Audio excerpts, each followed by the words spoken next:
So this is the SolaRoad in Spijkenisse. As you can see, it's closed down.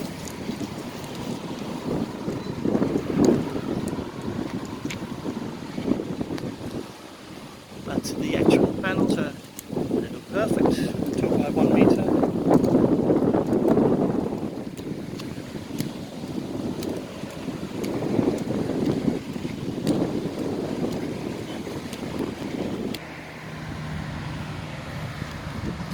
Here we see that a couple of panels, I think 2, 4 have been removed.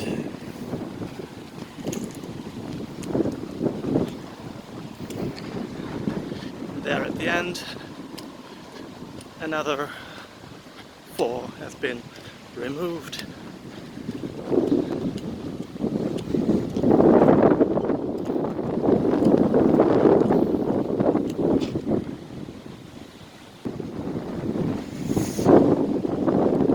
Here we are at the end.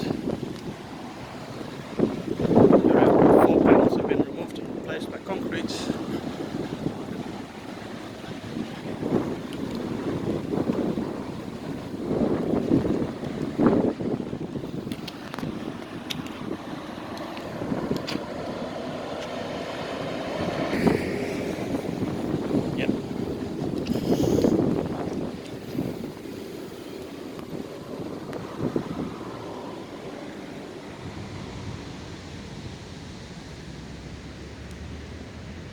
This is the material.